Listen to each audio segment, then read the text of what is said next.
All right. So today on the New How podcast, we have Mike Tester of Tester Construction Group. Tester Construction Group is a highly professional, client-focused construction management and general contracting firm specializing in commercial, multifamily, mixed-use, interior projects in Philadelphia and Florida. Mike has done over 5,000 apartments, or overseen the construction of 5,000 apartments, over 500,000 square feet of office space. And before starting Tester Construction, Mike, you were a former employee of Hunter Roberts Construction. That's correct, yes. What else do people need to know about who Mike Tester is today? Well, I worked at Hunter Roberts and also O'Neill Properties before starting my own company. As far as my career goes, I spent about 10 or 11 years working for a big contractor, big developer, learning the business. And then, eventually kind of had the right opportunity and the right time to go out and start TCG, Tester Construction Group. And it was just the right time for me. I got to know, let's take it far, far back. Why construction? What led you to the construction industry in the first place? Were you just playing with Legos as a kid, or what was like the start to that? Yeah, so I actually did, I used to model and build stadiums, and I worked in constructs a lot when I was really little. And my mom actually just always said, you're probably going to be an architect one day. And after college, I actually went back to school for architecture. Okay. I was pre-med in college. I kind of deviated from what she originally told me and should have just followed her advice. But as I was finishing college, I sort of refound my passion. And you went to architecture school. Where'd you go to school? I went to Drexel for 3 years. Okay. And then so you go to school for architecture, then are you transitioning? Did you go right out of college and work for a construction company, or did you actually work for an architecture firm? I worked for an architecture firm for about a year and a half and started getting some experience in the field and seeing projects come together, and realized that, I have more of a passion for the building side of things, being out on the job sites and actually putting it all together in the field. Nice. Yeah. And then at that point, is that when you jumped, you said O'Neill or Roberts, did you jump to O'Neill Properties at that point, or when? So after that? Yeah. Firm? So I, from there, I went over I started at Hunter Roberts. I was working in New York City. I got my master's at NYU. So I was at school at the same time while I was working, and worked up in that office for a couple years. And then my wife and I kind of knew we were going to end up back in Philly. So I transferred down to the Philly Hunter Roberts office because they had a New York and a Philly office. And spent about 5 years there in pre-construction, estimating, project management, and then went over to O'Neill Properties from there after that time. What made you want to start your own company? Well, I think I always sort of had that dream and that goal of creating my own business. I didn't know exactly how I was going to do it, but even as a younger kid and in college, I just always wanted to own something and create my own company. And after getting the experience and spending a lot of time in the city, and seeing the transformation, a lot of the neighborhoods that was happening, especially 7-8 years ago when I started TCG, it just kind of clicked. So, and I read you started TCG in 2017. Yes, correct. So one other question I have here, obviously you said you knew you would end up in Philadelphia. Why Philadelphia? Now, why not Austin, Texas? Why, what drove you to Philadelphia versus another marketplace to begin with? Well, naturally, I was from outside of Philly, so I have my family and my network here. Huge sports fan of all the teams here. Just, love the city, and coming into the city, even growing up outside, just spent a lot of time in Philadelphia. So I was just naturally drawn to it. And then seeing a lot of the neighborhoods and projects really starting to transform Philly was, obviously a big trigger for me, and just kind of spoke to my passion about wanting to be here, with my family as well. And you talk to me a little bit about, when did you know you were going to make that jump into starting your own thing? Obviously you mentioned you had experience, but was there a moment where you just woke up and you're like, today's the day where I'm going to leave and I'm going to do this Tester Construction thing? Yeah. So when I was working at O'Neill Properties, it was a great experience because they really challenged me to build our own projects. There was a 250 unit project in Malvern, and when I started there, they kind of handed me the drawings go get them, like, Finish it. Let us know when it's done. yeah, exactly. But I had a good team there and I built out a team. So, that experience kind of taught me, I think, a lot of just how to find the right people and the responsibility that you need to run a business, even though it was, working for someone else and within, just one project.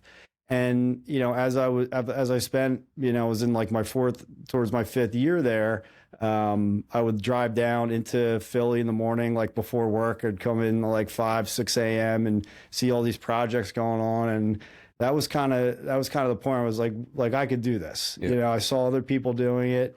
It started to just kind of get a clear path mentally for how to do it, and picked up our first project and just kind of kept growing from there. What was the first project that Tester Construction ever did?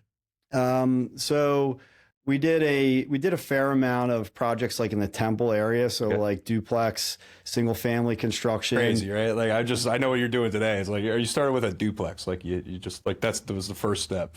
Yeah, Wow. we actually started with rehabs, and then a duplex. But yeah, I think our first project was just a single family renovation. Then we started a new construction, doing a duplex. And we spent a lot of time in North Philly and building projects for student housing in that area, even for 2, 3, 4 years after we started. But that was really our stomping grounds.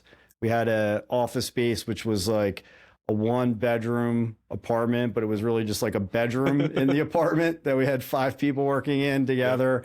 And my buddy let us just use it. Yeah. And it was in North Philly on 18th Street. I tell the story of how we got started. I was in a 1-bedroom, and then the bedroom on the floor was bigger, so I swapped my bedroom, and there was 3 of us working back to back in a room, and our trash can with a stop sign on it was our conference room where we used to lay out the drawings, right? Like it's crazy to look back and like connect the dots how you got to where you're at, but that's amazing. And then let's go macro. Let's fast forward to today. How many employees do you have in Tester Construction across the gamut?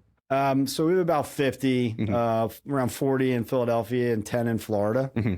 And, mostly made up of project managers and superintendents. We have, obviously a full office staff and pre-construction, but a lot of really good field personnel that are out on the sites and building all the work.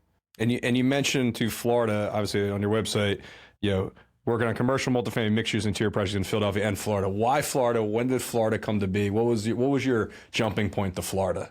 So it was a bit lucky. I have a good friend. He was a fraternity brother of mine at Penn State, and he had worked for Turner for a number of years, and he found his way down to Florida about 5 years ago. And after spending a few years working for someone else down there, kind of similar to my story, he reached out and we were just, kind of kicking the tires and talking about business and how we were successful in Philadelphia. And we just put our heads together and we're like, let's partner and start an office down here. So, I'm lucky because I have him down there and, we're partners in the business together and make the business decisions and everything, but I have a really good leader down there who's running the show. What types of projects are you doing in Florida compared to what you're doing in Philadelphia?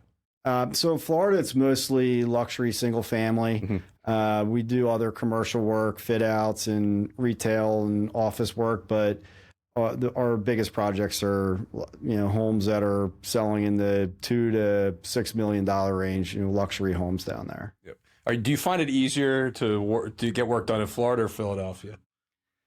There's challenges to both. I'd say the labor, like specifically the labor market in Florida is different and probably a bit more challenging than Philadelphia.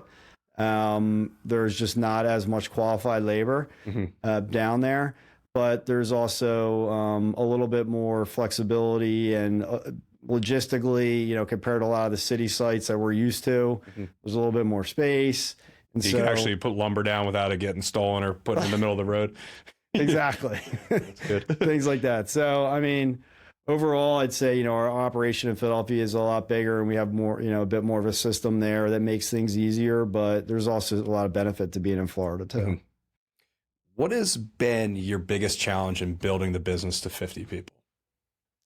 Thinking back to like when you just jump that day and you're all of a sudden in a bedroom with 3, 4 other people, like what's been like the biggest challenge you feel like you've had to overcome in getting your business to where it is today? I think over, specifically over the last, 6 years or so has been the pricing. I mean, it's been really just tricky for all developers and contractors to understand how to properly cost projects to try and get them done on schedule with the pandemic and all the other issues that we're all dealing with. So I'd say our biggest challenge has been to, accurately project the cost and get the projects done with, the right labor and, keeping everyone happy along the way.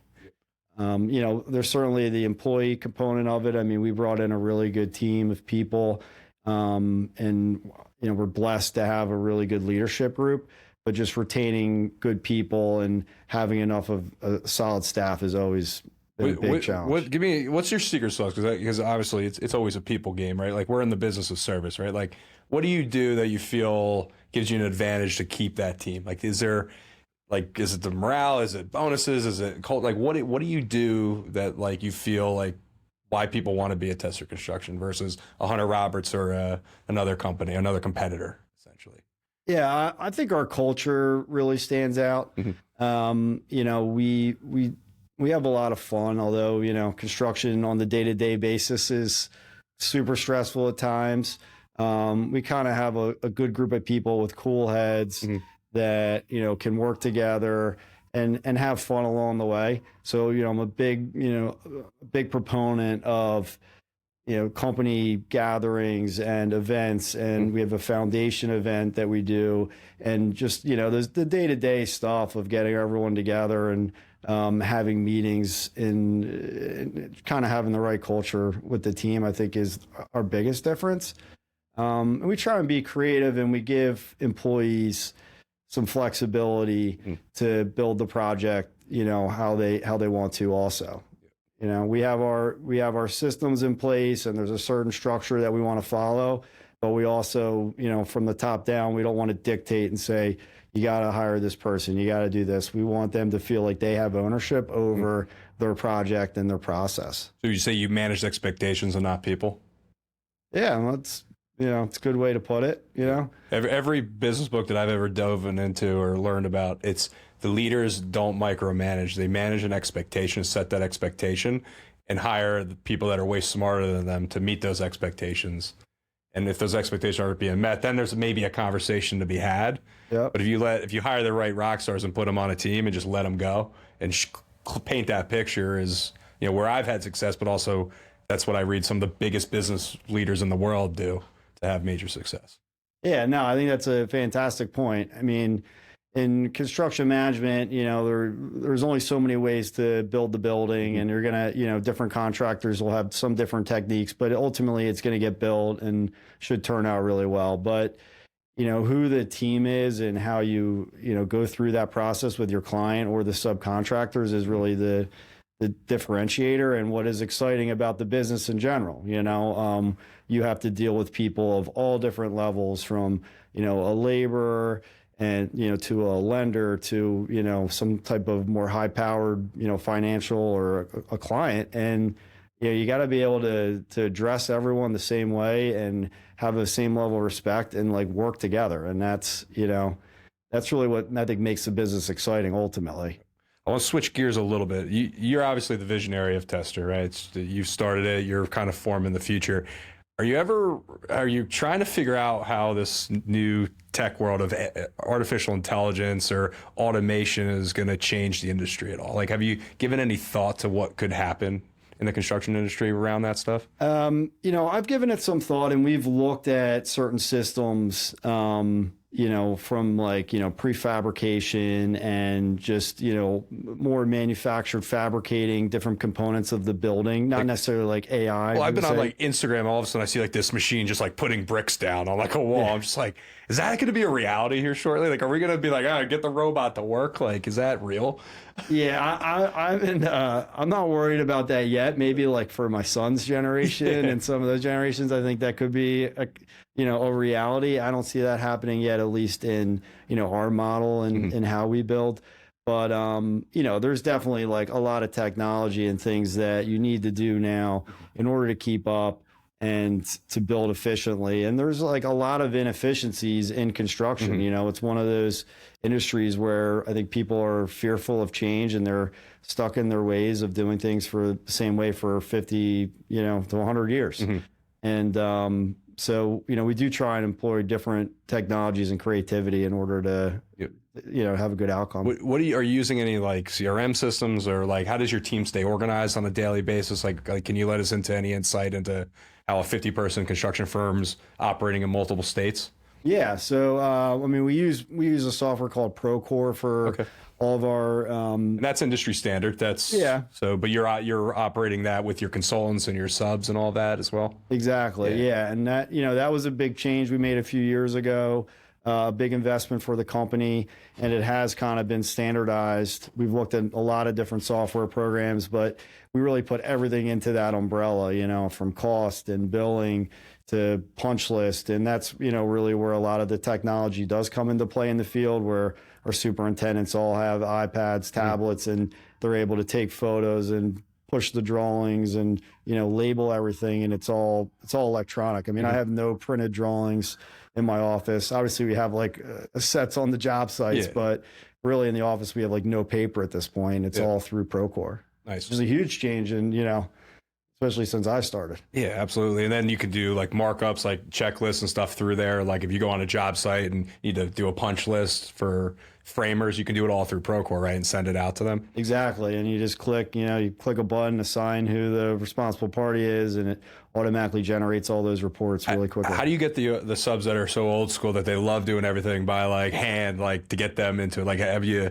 broached that bridge at all, like, or figured out the magic bullet yet for that? Yeah, I mean, I think it takes time. You got to have patience with them. You know, there are some subcontractors that no matter what, I think aren't going to make that investment in, you know, in their company or their technology. We've kind of grown out of a lot of those subs, and, you know, we have a lot that have grown with us, with our growth, that want to be a part of it, and they're, you know, they're willing to learn and invest the time and resources to do it kind of our way, or, you know, what we think is the right, most efficient way. What would you tell yourself 10 years ago, if you could, that you know today?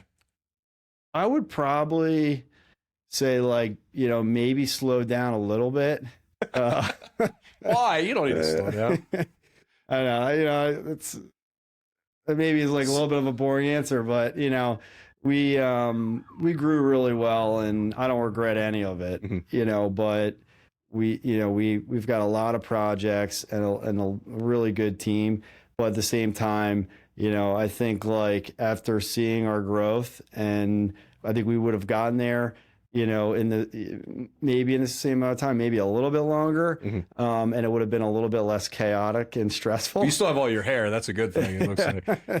I lost all mine. I gave up on construction, but no, that's interesting. I mean, you gotta enjoy the process, right? Like, I mean, have you enjoyed it to date? Like, you know, do you feel like you haven't started yet, or, you know? No, I've definitely enjoyed it. I can't imagine doing anything else. I could never imagine working for somebody or another company at this point. It's been tremendously fulfilling for me. And so, you know, we have had a lot of fun. And, you know, it's looking ahead, you know, we still want to, you know, experience a similar level of growth, maybe in a little bit more of a controlled fashion on the day-to-day basis. But, you know, we've got a long way to go. I don't feel like we're complete at all. On growth, are you looking to expand past Florida in Philadelphia? Like, are you looking other states? Are you, you know, 5 years from today, do you think you're going to be in 5 states, 10 states? Like, what does Tester Construction look like then? You know, I'd like to continue growing, like, outside of the Philadelphia market. So certainly, you know, in the tri-state area, into some of the, you know, Delaware, more projects in Jersey, Maryland, that type of thing. You know, the process of moving to Florida, because I have a partner, Alan, there, who's doing a fantastic job running the business. Like everything else, it's about having people, right? I've got young kids. I've got a, you know, rapidly growing company here. So it's like also about learning the limitations. Now, if there was a amazing opportunity to build a project out west, which I've looked at a little bit, I wouldn't turn it down. But again, it's like, well, who's going to be here, and who's the team, and how does that all come together? And if those pieces start to come together, then I would certainly do it. But I think it's a function of the people and having the right people there. Let's talk about a little bit growing the business as a visionary. Do you use any business systems? Like, what keeps you organized pushing forward? Like, how do you monitor your day to day, but also monitor how that tracks against like a 1-year goal for Tester Construction? Like, can you give any insight to how you talk about that stuff with your business partners?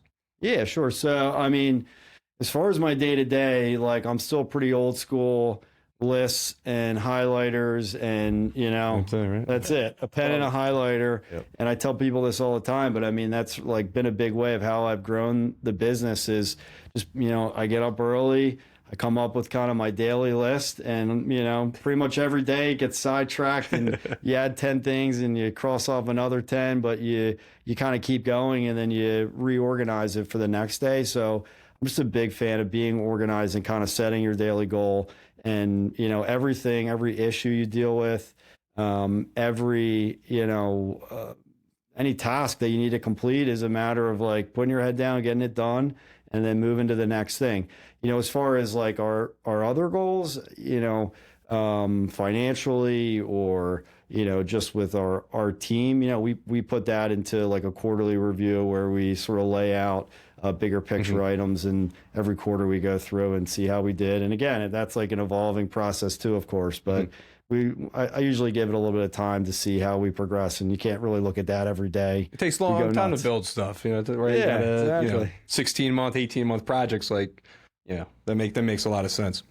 When it comes to employee growth in your company, like, how do you, someone comes, just think of your young self, right? You come out, you're about to be an estimator. Like, what are you doing as an entrepreneur and business owner to like try to help employees continue to grow at Tester Construction?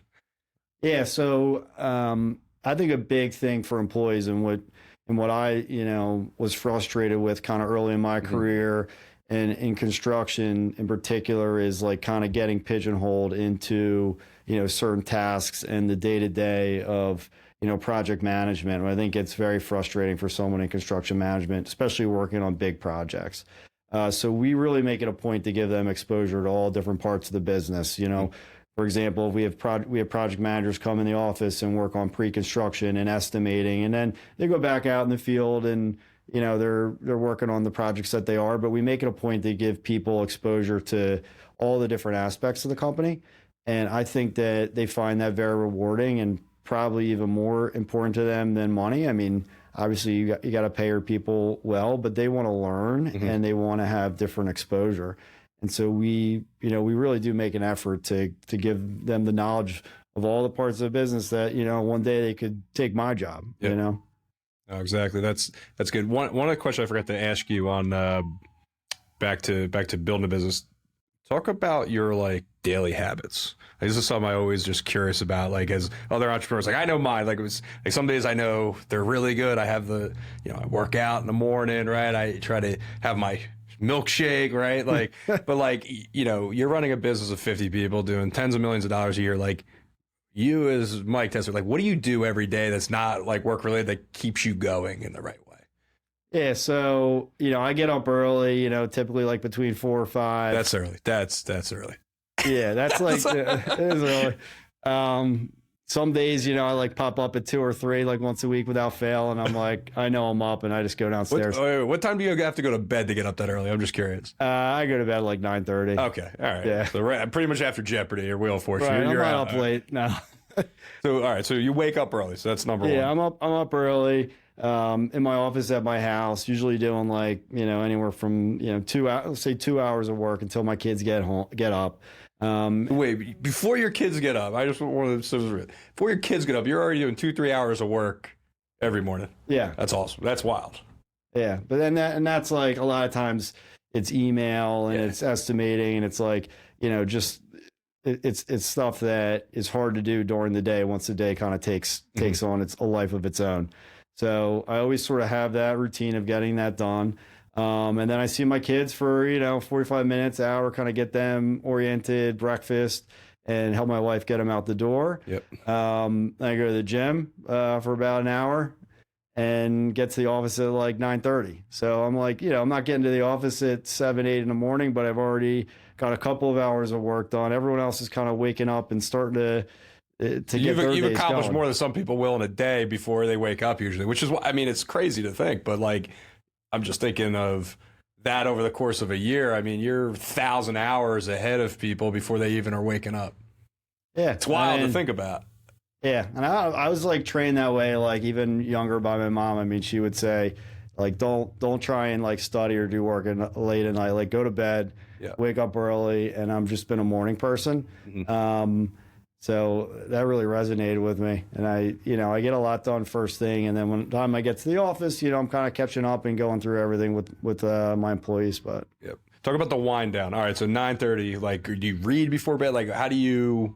How do you get ready? Like, how do you get? Because I want to know. I can't get to bed by 9:30. I don't think I've ever done that, and like as long as I've been in business or before college. Like, talk to me about that because now you got me curious. Yeah, so I mean, a lot of it's like driven by my kids. So soccer practices at night. I coach some of my kids' teams, so like I kind of go from work and I get out. By the way, I get out of like the office at a decent time. I'm not there till 6 or 7, and missing dinner or sports with my kids. I make it a point that I'm home by 6 every night and get them to practice. So it typically goes into like kid time, practice, and then when we get back, I spend time with them, read them books, do something like quiet with them, and like I'm often like falling asleep getting them to bed, so I'm on my kid's schedule, I guess, at that point. But that's awesome. So 9:30, max 10 o'clock, right? Yeah. All right. So what do you do what do you do for fun? Like what does Mike Tester do that's like not construction related, or is it always business related? No, for sure. We have plenty of fun. We have a lot of friends, and we have a really good social life with friends, and our kids are at an age where like we're good friends with all of their parents. So we do a lot like socially with our kids alongside with us. I'm a huge Philadelphia Union fan. Okay, so you're at the games then. Yeah, there's actually a game tonight. Yeah. But we go to like all the Union games, and a sports fan in general, but like that's kind of our thing is the Union. And I've got a lot of other hobbies. I mean, we love skiing. Yeah. Going a lot of ski trips, do a fair amount of like weightlifting and running, just like trying to reduce the stress. Yeah. But I'd say my favorite passions would be like skiing and going to the beach and just being with the kids. We try to go. My wife and I, we go skiing every year out in Colorado. It's like our thing. There you go. Yeah, it's like, I mean, obviously I am trying to get more regimented in like the working out every day thing. Like, but it's like crazy mentally. I can't seem to get it, but I know every day I work out, I gain back like 3-4 hours in just energy and productivity. It's like, for some reason, I just can't get it to happen every week. Yeah. Consistently. I have a trainer, for what it's worth. So I do that a couple times a week, and that keeps me on my rhythm. Oh, you train others? No, like I have a trainer. Oh, you have a trainer. Oh, yeah. So I have a trainer one day a week, but I'm trying to, So so it's kind of like you got to show up at that time. Hold you accountable. Like Monday morning, every week I go, and it's you do it awful, at a place or you do it at your house? I do it at Lifetime. Okay. Yeah. Oh, nice. That's a thought. That's I might consider that in the future here. I want to dive back into now some lessons in business. Like one of my mentors is like, you gotta, you can run up the ladder, but you gotta take, one step at a time. What has been like some lessons that you could instill in others that are trying to build their business? Like, could be like, make sure you get the right insurance guy, or make sure you hire the right CFO, right? Is there anything in business that you can like think about that like you wish you did differently that would have made you go faster or made it, keep more hair on your head? I don't know. Yeah, I think like particularly for our industry, a lot of it is subcontractor driven, and the companies that you're hiring. I would say like flushing out the right scope, hiring the right subs, not basing it on the number is a really important lesson for someone in development. Nothing like hiring the cheapest roofer and then realizing that the roof leaks. Yeah, like a year later. It's like a blatant example, but there's a lot of them, and we've all made those mistakes, right? But that's part of the growth, I think, as well as kind of learning who the right people are and building out your team. So yeah, I mean, I think like having the right people underneath you, again, especially like even on the project site, is is incredibly important. I'd say, understanding like the big picture of what I've learned throughout the business, things that no one teaches you about, like claims and bonding, and how to like really put together a real financial statement for your company that's accurate. So the bank can be like, got it. Okay. Yeah. Statement of cash flows. What is that? They don't teach you that in school. Exactly. All those things that you don't learn, that you have to be, those are all lessons that I think like any young entrepreneur, really should like focus on early on and try and get their arms around, because it really does make a big difference in the long run and helps avoid mistakes. Yep. No, that's great. Talk a little bit about, if I was, let's pretend my name's Johnny and I want to start my own construction company today.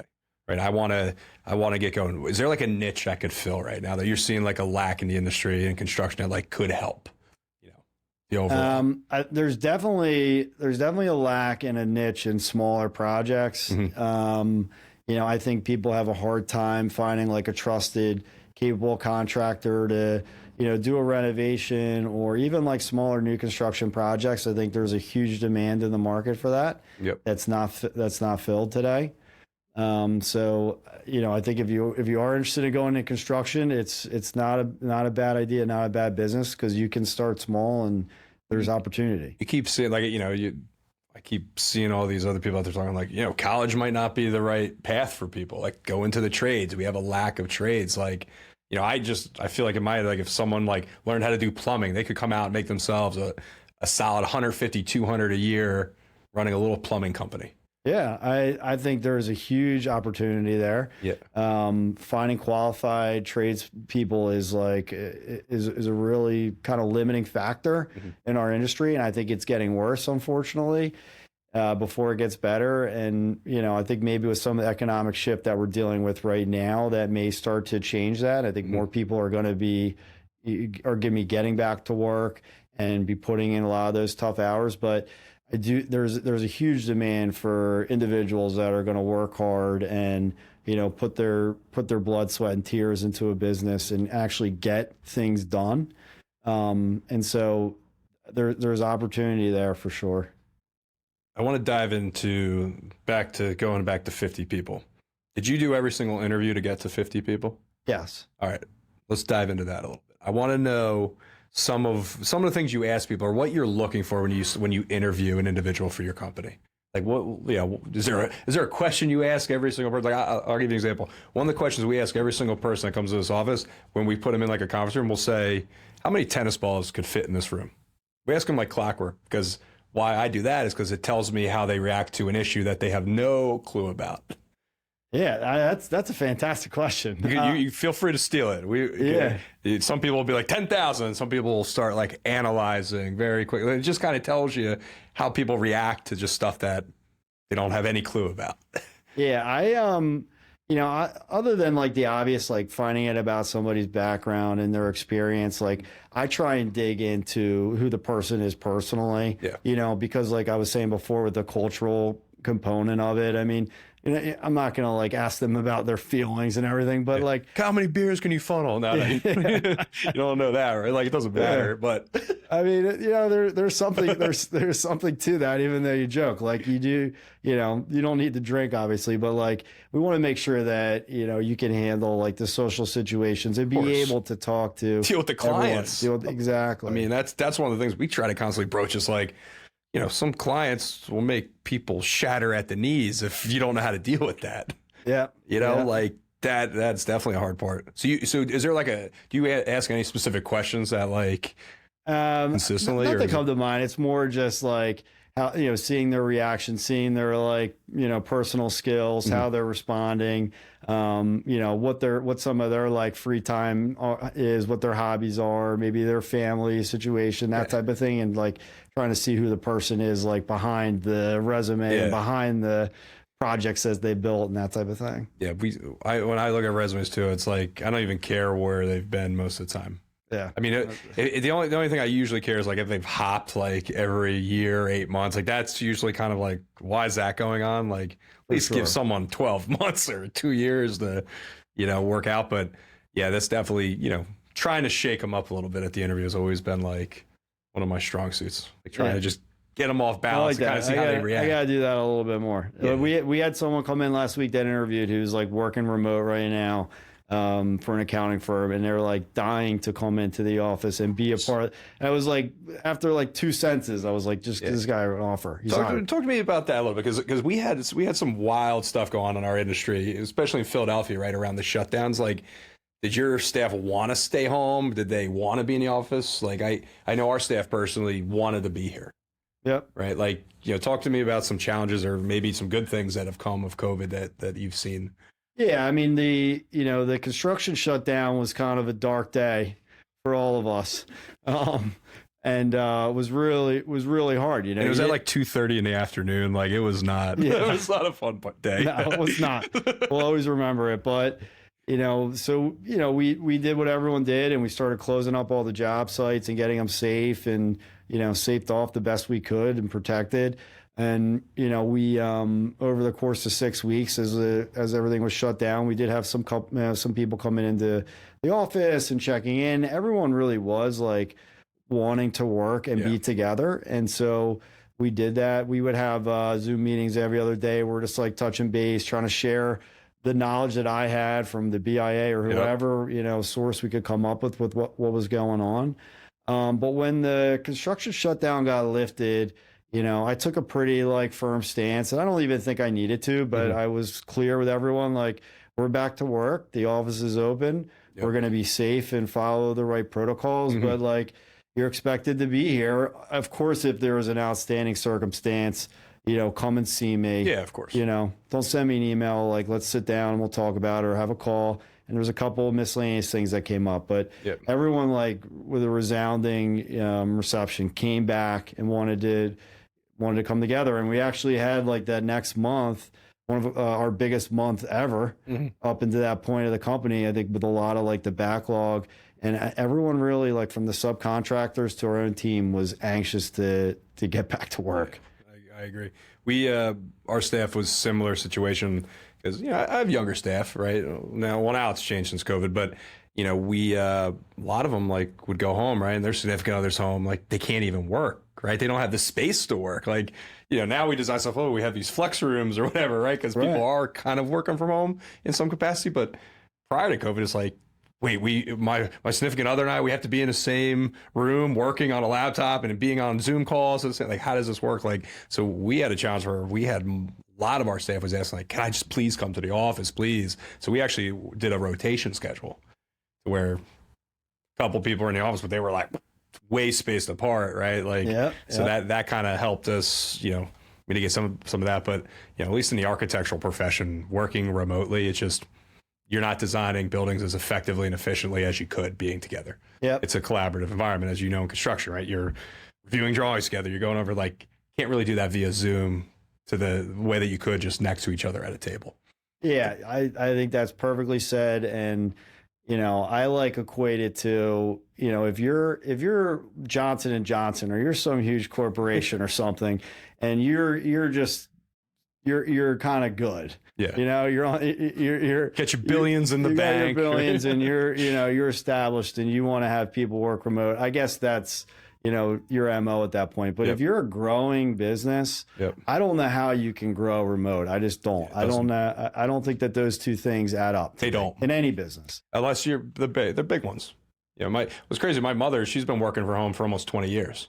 Yeah, she works for major pharma companies that, great, they're half remote, half international travel, right? Like, be on Zoom meetings, make your calls, but like, you get together once a quarter with your team. But like, that's tech, and it's, when you're physically and have to collaborate, like, on a structure, like, they're not doing surgeries remotely, even though they can, the tech's there, but like, the surgeons are still in the room with people doing the surgeries, right? Like, I don't really foresee a tech coming along and replacing, at least in our industry, that level of collaboration that's needed. No, I completely agree. I think that, for the project itself, but like, probably most importantly, the culture and the growth of the company, you got to be together. We learned so much from each other, overhearing conversations or problems that came up on one project, and, not making those mistakes, or just a lesson learned from it. And there's like invaluable material there. You can't, that's exactly right. Like on the architecture side, right? Even if just being, next to a project manager in my office, listening to an issue over here, this designer is inherently picking it up and listening and asking questions about the issue, trying to understand so they can become a better designer.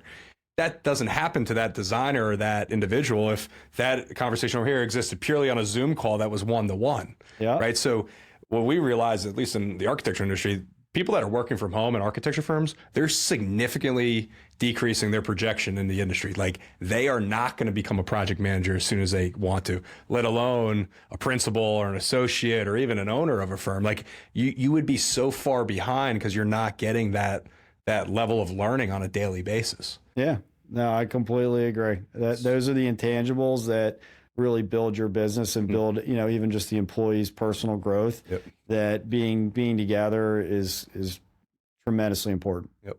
So as we wrap up here, I always ask couple things. Number one, I'm doing a side thing as part of this. I ask everybody on the show, when did you make your first $100,000 in business?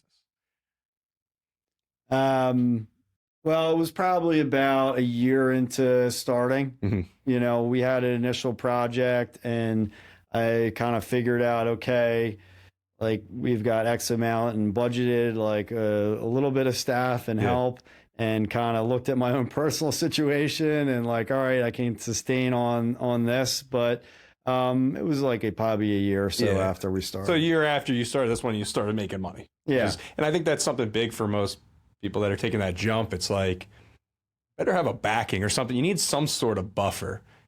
People think you can do, like, unless you're going to put in your 9 to 5 at 100% and come home, kiss the dog and go 6 to 2 a.m. Like, in order to make that jump, you got to have something behind you. Yeah, for sure. And to say you don't need it is BS, because everybody needs it to some extent. No, I had savings and I kind of timed it the right way. And, luckily the first couple projects went well enough that we were able to keep going. But you definitely need that nest egg. And you got to kind of have your personal situation, stable enough to take that type of career leap, without a doubt. One parting sentence, paragraph for those trying to build a business from scratch.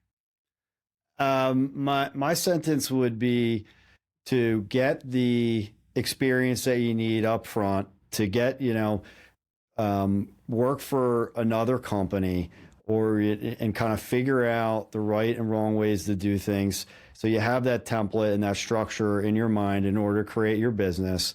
But to absolutely go for it and to do it, that you won't regret it. And as long as you have like, a decent amount of experience that you can really leverage into and kind of transfer into your business, that there's nothing more rewarding, and you will not fail, with the right type of dedication and commitment to your company. It was like a lot more than one sentence. No, it's fine. You're allowed to run on sentences. It's totally cool.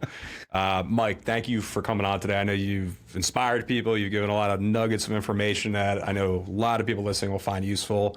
Thank you for your time today. Thank you, Brian. It's been a real pleasure, and hope to do it again, man. Cool. Thanks so much. We'll check in on Tesser Construction in another 8 years, we'll see, or 5 years from today. Yeah, we'll be doing high rises then. I want to hear about the high rise towers going up. Sounds good, man. So thanks, Mike. Thank you, Brian. Yep.